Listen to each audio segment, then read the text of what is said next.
Assalamualaikum warahmatullahi wabarakatuh. Alhamdulillah, alhamdulillahilladzi hadana lihada wa ma kunna linahtadiya laulan hadanallah. Asyhadu alla ilaha illallah wahdahu la syarikalah wa asyhadu anna Muhammadan abduhu wa rasuluh. Allahumma sholli ala Muhammad wa ala ali Muhammad kama shallaita ala Ibrahim wa ala ali Ibrahim innaka Hamidum Majid. Bapak Ibu, para pastrooper dan para penyimak ya untuk video ini baik yang di YouTube ataupun di Facebook ataupun di member area misalnya ya. Saya Anjirah Arisanto. Pada kesempatan kali ini saya akan sedikit berbagi. Manakala berbagi jurus sudah ada teman-teman dari Pasti, ada teman-teman tim trainer dari Pas Pusat dan juga mungkin teman-teman senior yang ada di lingkungan.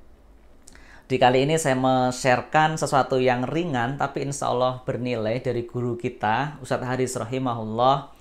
Pengalaman dari ketika alhamdulillah dulu kami mendampingi saya, Pak Bilal, teman-teman Pas Pusat mendampingi beliau dalam keseharian, dalam berbagai event. Kita akan sedikit menelisik seperti apa sih kepribadian beliau, ya. Bagaimana yang kebiasaan-kebiasaan beliau. Semoga kita bisa mengambil inspirasinya. Oke. Di sini kalau ketemu dengan Ustadz Haris tuh kalau kesan saya pribadi dia adalah orang yang betul-betul nyentrik ya, unik, sangat-sangat berbeda dengan kebanyakan orang. Jadi beliau tuh ya kami dulu aktif di banyak organisasi dakwah ya. Tapi kalau saya melihat pemikiran yang super berbeda itu ya saya melihat dari Ustadz Haris rahimahullah ini. Sampai kadang kita mau ngikutinnya tuh kayak apa iya ya gitu. Yang pertama, ini saya akan bagi beberapa poin, sebenarnya banyak sekali nanti poin-poinnya. Yang pertama, beliau itu adalah orang yang dalam kaitan sama tauhid ya, dengan tauhid kepada Allah sangat-sangat kuat ya. Kemudian terhadap kesyirikan beliau menentang juga dengan sangat-sangat kuatnya. Dan bahkan salah satu komitmen beliau bagaimana menjaga umat dari kesyirikan, salah satunya adalah dengan dilahirkannya ilmu Pas Al-Kasau ini. Jadi beliau itu dalam keprihatinan, mengapa sih umat muslim yang Allah turunkan kepadanya Al-Quran gitu, sebagai sumber petunjuk, sumber inspirasi, kok bisa-bisanya sampai berobat ke hal-hal yang mohon maaf yang diharamkan, yang jatuh kepada syirikan, datang kepada paranormal, datang kepada dukun, menggunakan pengobatan-pengobatan yang bahan-bahannya tidak jelas halal atau haramnya gitu. Mengapa bisa begitu? Nah, dengan dihadirkannya Pas Al-Kasau, salah satu adalah upaya supaya jangan sampai kaum muslimin jatuh ke arah yang diharamkan. Makanya di Pas ada slogan tanpa operasi, tanpa alat, tanpa obat, tanpa jimat. Nah, tanpa jimat ini adalah kaitannya dengan kesyirikan dan menjaga nilai-nilai Islam dalam pengobatan. Nah, kalau kita menelisik lebih jauh, beliau juga sangat concern dengan nilai-nilai yang diajarkan oleh Rasulullah dalam sunnah-sunnah Nabi Shallallahu Alaihi Wasallam. Nah, salah satu perwujudan dalam kebiasaan sehari-harinya ya, nanti kita akan ceritakan. Yang pertama, beliau itu adalah sosok yang Masya Allah ya, beliau tuh terbiasa bangun sebelum subuh. Ini baik di keseharian ataupun dalam event-event, beliau Masya Allah dari yang kami tahu, beliau sangat menjaga untuk hal ini. Dan beliau adalah sosok yang membangunkan kami biasanya. Jadi misalnya di hotel kalau dulu kan ada hotel-hotel yang harga terjangkau. Beliau tidak mau di hotel yang mahal tapi nggak dengar adzan gitu. Jadi beliau lebih senang ke hotel yang walaupun tidak begitu mahal, yang murah tapi dekat masjid yang ketika adzan beliau itu dengar. Atau sebelum adzan beliau bisa keluar, bisa untuk ke masjid. Ya. Jadi beliau tuh bangun, kebiasaan paginya ya, bangun sebelum subuh, beliau itu mandi, setelah mandi berbersih, mewangian, pakai baju yang bagus, langsung ke masjid. Biasanya masjid belum dibuka, ada beberapa kesempatan masjid itu belum dibuka, malah sempat kami itu dicurigai, ini ngapain sebelum subuh ke situ. Tapi beberapa masjid ada yang memang buka 24 jam ya, kita bisa di terasnya atau di serambinya atau bisa masuk ke dalam ya. Beliau tahajud ya, beliau itu tahajud sambil nanti menunggu adzan, biasanya beliau baca Quran. Itu di kebiasaan beliau. Jadi bangun subuh, mandi. Itu sehari-hari ya, sehari-hari yang kami tahu. Jadi sehari-hari. Jadi mandi itu sebelum subuh. Ya, ternyata untuk masalah fadilahnya dan sebagainya tentu di riset-riset sudah banyak sudah dijelaskan. Bangun sebelum subuh, tahajud, beliau itu mandi. Itu yang kami tahu. Kemudian membaca Quran sambil menunggu biasanya adzan atau iqomat, beliau membaca Al-Quran, ya. Datangnya itu sebelum adzan. Datangnya sebelum adzan, kebiasaan datang dulu salat, ya, beliau itu salat tahajud, salat witir, kemudian beliau baca Quran, baru biasanya muadzinnya datang, kemudian adzan. Ini Masya Allah, ini kebiasaan kami mencontoh ini aja kan masih ketinggalan jauh, kadang kan datang baru ketika sudah qomat gitu kan. Nah, tapi ketika bersama beliau, mau nggak mau subuh itu dibangunin. Jadi sebuah kebiasaan. Sekarang pun misalnya dulu kan kita berpikir, wah mandi subuh ya kalau pas ada perlunya gitu. Tapi sekarang biasa aja, mandi subuh ya mandi subuh saja. Sebelum subuh udah mandi gitu, udah jadi sebuah hal yang biasa gitu. Lalu kemudian beliau itu adalah sosok yang di kantongnya tuh hampir selalu ada siwak gitu. Jadi ada siwak. Saya sampai heran beliau tuh nyetok siwak berapa banyak. Jadi beliau ketika sela-sela waktu beliau bersiwak, kemudian di kantongnya ada siwak, kemudian berangkat sholat juga ada siwak. Di beberapa kesempatan beliau kita lihat pakai siwak.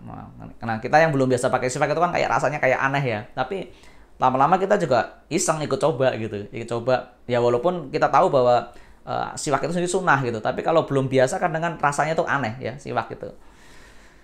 Nah, beliau juga tidak menggunakan produk-produk yang meragukan ya. Beliau misalnya untuk gosok gigi, beliau pakai madu malah ya. Jadi beliau ya tidak mengatakan bahwa produknya ini halal atau haram. Sekarang juga ada yang MUI atau tidak MUI ya. Tapi beliau berpikir bahwa bahan yang Allah ciptakan yang terbaik di muka bumi itu madu gitu. Dan madu itu beliau tidak hanya untuk minum ya. Tidak hanya untuk minum, juga untuk gosok gigi, dan bahkan beliau kadang juga sarankan untuk misalnya untuk terapi masalah mata ya, terapi masalah mata. Kan ada juga tuh produk di luar sana yang bahan dasarnya sebenarnya madu gitu kan. Madu ditambah herba sedikit kemudian dibuat tetes mata gitu kan. Nah, beliau juga madu untuk seperti itu. Madu juga sama beliau untuk misalnya masalah di luka atau ada masalah peradangan, itu juga kadang beliau juga gunakan untuk madu. Nah, lalu beliau juga menggunakan untuk rambut, itu kan rambut ada banyak berbagai merek sekarang, ada minyak rambut ini, beliau pakai zaitun. Nah, beliau ada sahabat yang dari Maroko yang dia itu adalah penghasil zaitun kelas 1 di sana, salah satu penghasil yang kelas 1, langsung memproduksi sendiri. Nah, beliau dari temannya itu punya zaitun yang luar biasa dipakai untuk rambut ya. Kalau nggak salah di Iqra jual itu yang zaitun kelas 1 itu. Saya pernah dikasih satu botol dari Maroko, aromanya beda tapi kental. Memang ya yang kita rasakan beda, hangatnya berbeda gitu. Bahkan kalau zaitun itu kalau yang asli ya menurut saya tidak mengatakan yang jadi palsu ya, ini grading saja yang kita tahu dapat produk tersebut di badan itu juga anget dipakai gitu. Nah, enak untuk dipakai. Jadi untuk zaitun juga penerapan, kalau beliau mengajarkan juga kepada yang hamil-hamil, yaitu di perutnya sering dibaluri zaitun, nanti jadinya tidak ada stretch marks ya. Stretch mark atau apa istilahnya, yang garis-garis setelah melahirkan itu kan ada tuh. Itu jadi selama hamil ya perut dibaluri zaitun. Nah, itu salah satu tipsnya dari beliau. Nah, ini beliau menjaga kesehatan ya, yang utama dengan menjaga tauhid, dengan mengamalkan nilai sunnah. Oh ya, ini beliau juga kalau ke masjid, tiap kali ke masjid atau jalan kemanapun, beliau itu jalannya jalan ala Rasulullah SAW. Atau sekarang kalau di ilmu pas namanya japas ya, jalan ala pas. Jalannya cepat ya, seperti menuruni bukit. Nah, kemudian kadang saya pernah mencoba membalap ya, beberapa kali saya mencoba membalap tapi juga capek juga gitu. Terus jalan ala pas ketika menaiki bukit itu juga, kalau menerapkan jalan ala pas kita nggak ngos-ngosan dan sebagainya. Nanti bisa dipelajari di kelas pas ya. Kemudian untuk olahraga. Nah, ini olahraga dari kita belajar kepada Ustadz Haris. Nah, olahraga yang awal-awal beliau tekuni sejak muda itu adalah bela diri. Nah, beliau adalah salah satu tanda kutip ahli, salah satu ilmu bela diri Sunda. Nah, saya tanya ke beliau, Ustadz, yang menguasai ilmu ini tinggal berapa? Tinggal 3 orang ya. Saya, keluarganya dia, terus ada 1 orang lagi. Nah, qadarullah kemarin beliau meninggal, dan itu ilmu bela dirinya belum sampai di-share kepada kita. Kalau mengatakan itu Ustadz Haris pakai tai chi, bukan tai chi. Beliau martial art itu belajar banyak ya. Basicnya ilmu tradisi bela diri, ilmu tradisi Sunda. Beliau juga belajar ada sistema dari Rusia ya, sistema. Terus ada banyak yang beliau pelajari, dan beliau membuat gerakan-gerakan sendiri untuk bela diri yang beliau suka. Dan teman-teman tahu titik-titik yang ada di PAS, titik sentuh itu sejatinya juga lahir dari ilmu bela diri, ya, jalur totok saraf, jalur. Jadi kalau misalnya orang yang dalam kondisi kepepet misalnya, gunakan jalur itu untuk menyerang. Insya Allah kalau yang tahu ya, udah belajar PAS, wah ini area kendor, area kencengnya bisa untuk sebagai titik serangnya. Waduh, ini bocoran. Tapi nggak apa-apa ya untuk para PAS trooper biar bisa untuk pertahanan diri. Oke, ini bela diri yang kedua, beliau berkuda. Nah, berkuda inilah wasilah yang mempertemukan beliau dengan kami yang di Klaten, dengan saya, di mana beliau tuh mendengar ketika belajar sistema, beliau tuh mendengar ada salah satu dari peserta sistema punya stable kuda dan bisa berkuda. Maka beliau mengejar ke Klaten untuk belajar. Dan disitulah di dalam kesempatan itu kami bertemu Ustadz Haris, kemudian beliau presentasi tentang ilmu pengobatannya. Waktu itu belum ada namanya ya. Dan berkembanglah ya seperti alhamdulillah seperti hari ini dengan pertolongan Allah, dengan kemudahan dari Allah Ta'ala. Jadi berkuda, ini berkuda sangat direkomendasikan oleh Rasulullah, direkomendasikan dalam perkataan Umar bin Khattab, dan kalau tidak salah juga direkomendasikan oleh Rasulullah ya. Ini jadi kalau ada aktivitas-aktivitas yang sifatnya sia-sia ya gitu kan, ada hobi yang sifatnya sia-sia, itu dikecualikan pada bagaimana bercanda dengan istri, dengan berkuda ya. Jadi alih-alih kita sama-sama menggunakan waktu, sama-sama tanda kutip mensia-siakan waktu, tapi kalau ingin yang bernilai maka olahraga memanah, maka berkuda, atau dalam beberapa tambahan ada itu dengan berenang. Beliau termasuk yang anak-anaknya juga didorong sama beliau untuk berkuda, berenang ya.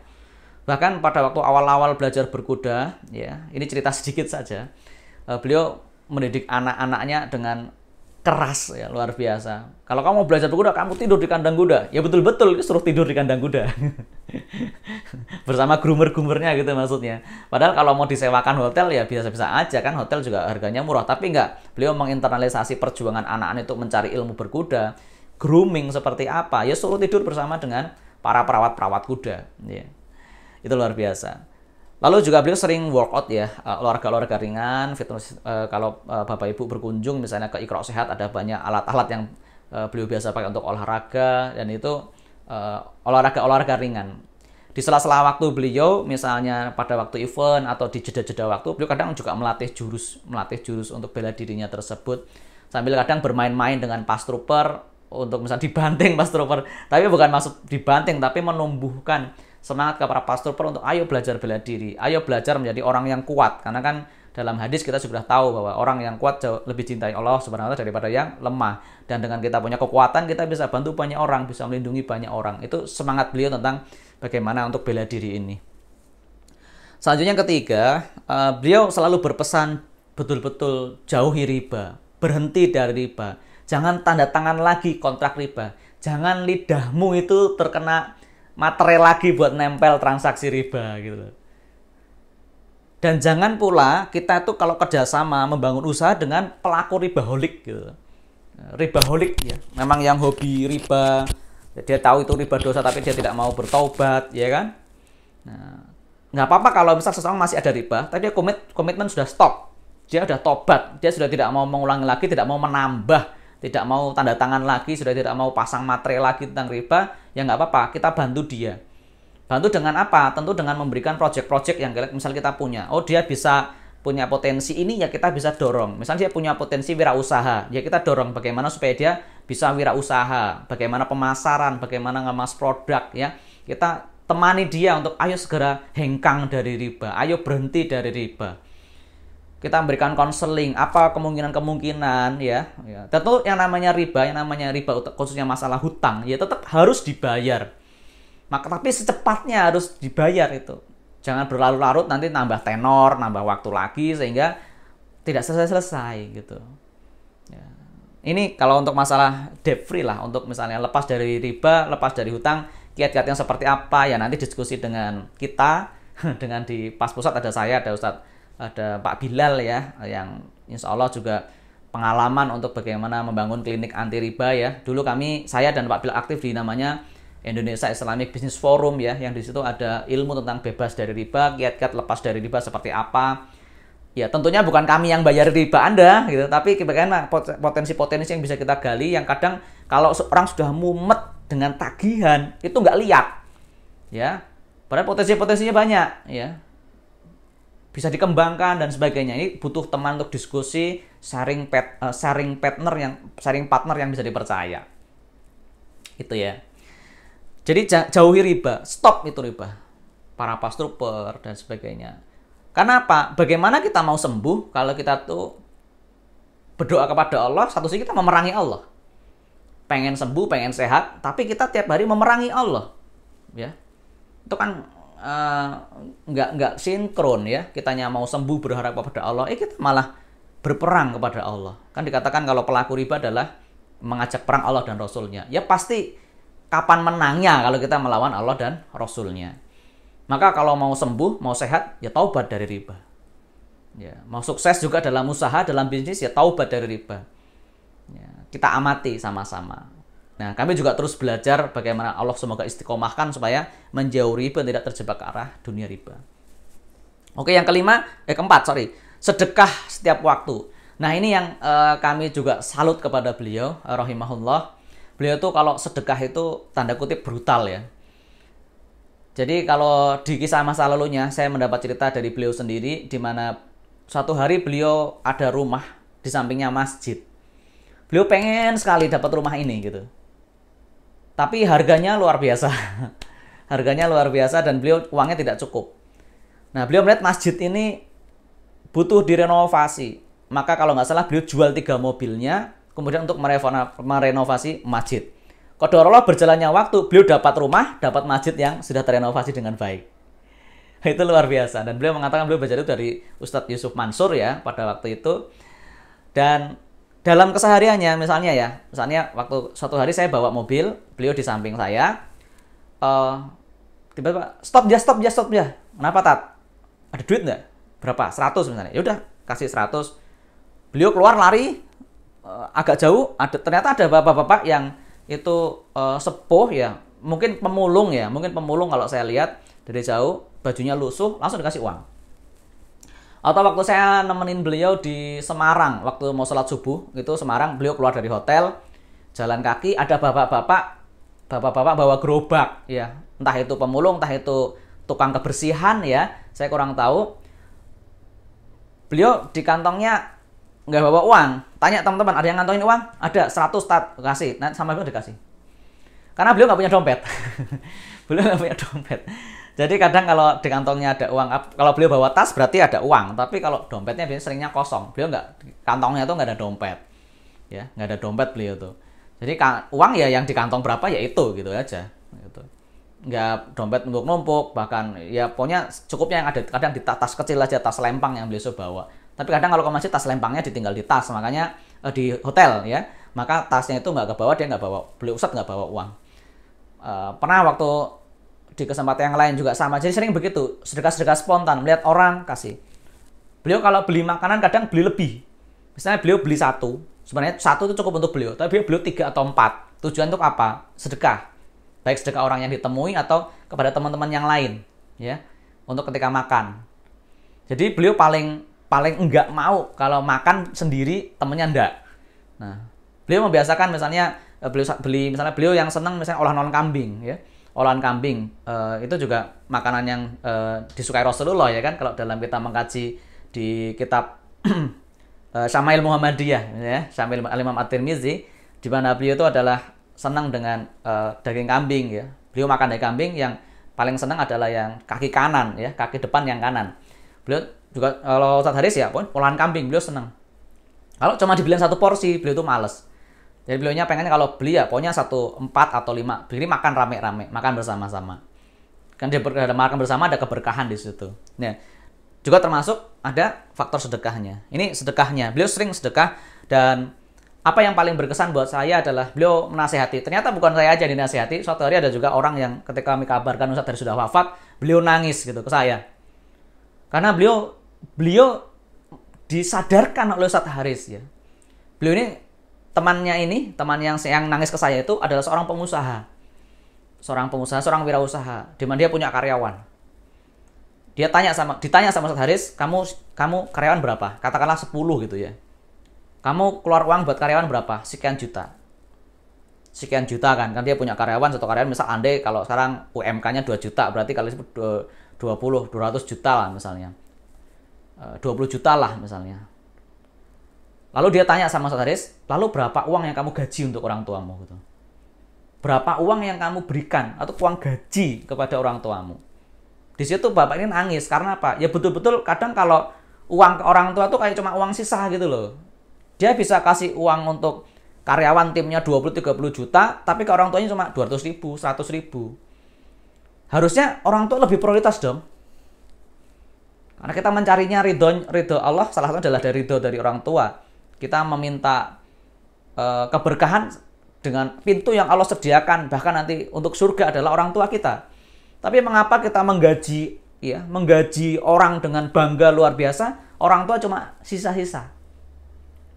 Maka termasuk saya, termasuk bapak yang tadi, langsung kemudian kita, oh iya ya luar biasa ya. Jadi ini perspektif pandang yang unik dari beliau gitu. Jadi ya kita tahu semuanya berbakti ke orang tua itu bagus gitu. Tapi kadang kan kita ada trigger, ada sesuatu yang menyebabkan kita sadar, punya hidayah gitu. Betapa kita tuh sering misalkan menghambur untuk hobi, untuk mentraktir teman-teman kita, ke orang tua nggak ada uang misalnya, atau uang sisa. Untuk nabung sekian persen, untuk orang tua, untuk investasi usaha sekian persen, untuk bahkan sedekah ke tempat-tempat yang lain yang jauh, yang luar biasa. Ya memang itu pondok yatim, ya memang itu tahfidz Al-Quran, ya memang itu adalah sosial. Tapi berapa untuk orang tuamu? Nah ini yang ditekankan oleh beliau. Bahkan saya dapat cerita dari istri beliau, Umi Aat ya. Salah satu alasan kuat mengapa beliau sudah 25 tahun di Belanda dan beliau memilih untuk tidak melanjutkan berkarir di sana, berbisnis di sana. Kemudian dia Ustadz Haris memilih ke Indonesia untuk menjalankan usahanya di Belanda dari Indonesia karena merawat orang tua, berbakti kepada orang tua, mendakwahi adik-adik dan kakaknya yang masih tanda kutip kurang untuk masa sisi keislamannya. Jadi luar biasa. Yang kelima, beliau itu adalah orang yang sangat, kalau membicarakan ilmu, sangat antusias. Ya. Walaupun mengulang lagi, nggak capek-capeknya beliau mengulang. Ya.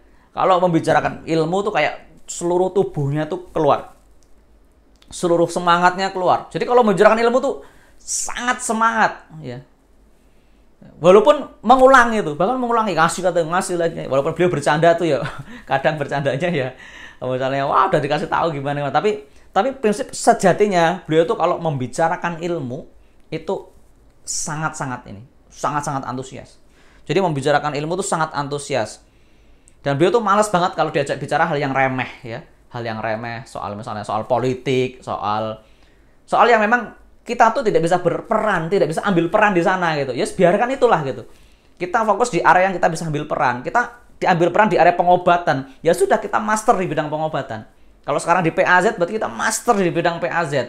Itu saja yang kita bicarakan, ya. Tapi bukan berarti menutup mata terhadap sekitar, tapi jadi concern kita, jadi fokus kita.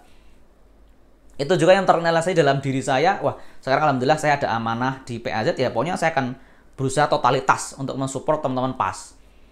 Ada kesulitan apa dan sebagainya, sepanjang itu dalam lingkup PAZ yang kami mampu, kami bisa, ya kita ajak diskusi, kita coba carikan solusi-solusi. Kita berikan ide-ide. Nah, jadi menumbuhkan teman-teman PAZ. Ya, ada yang Mas, saya udah punya klinik ini, gimana pelayanan customernya seperti apa? Ya kita diskusi. Ya. Atau misalnya, ini ada begini, ya kita coba carikan solusinya, gitu. Oke ya.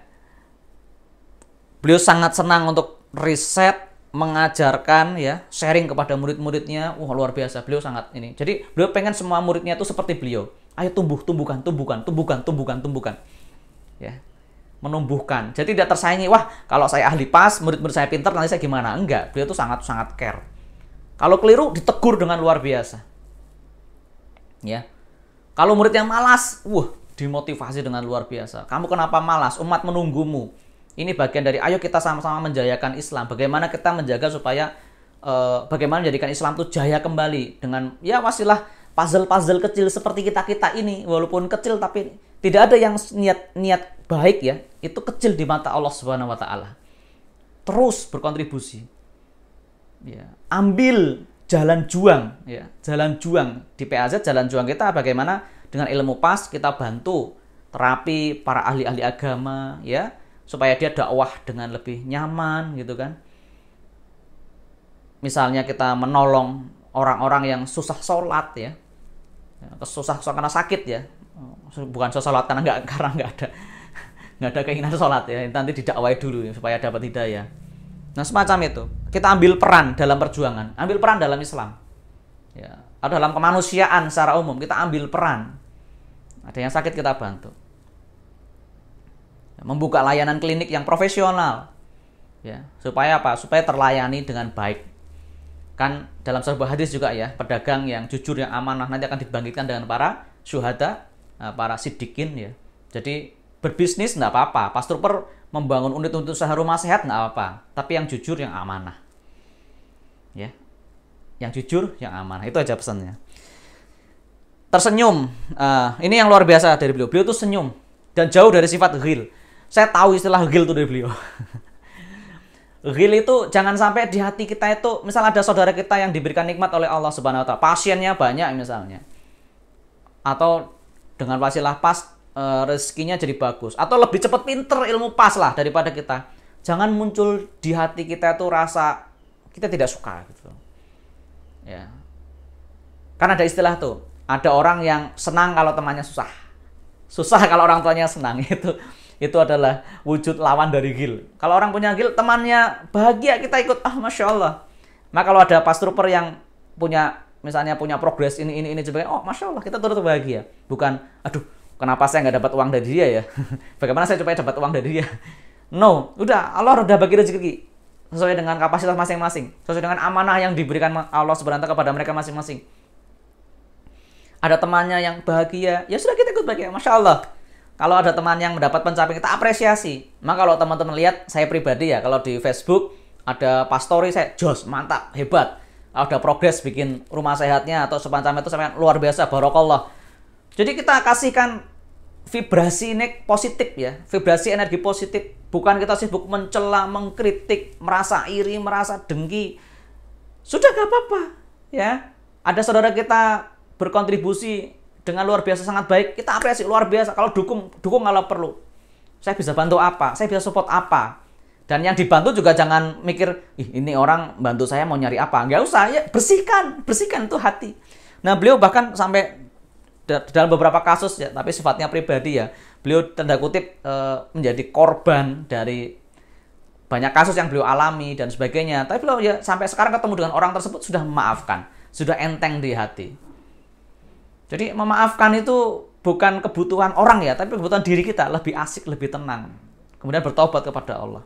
Dan yang terakhir adalah menjaga kejujuran dan amanah tanggung jawab. Tadi sedikit sudah saya sampaikan ya. Jadi beliau itu bagaimana kita jujur. Jujur kalau ini pasien nggak bisa kita, mohon maaf ini nggak bisa kita bantu untuk sekarang. Ya kita sampaikan aja.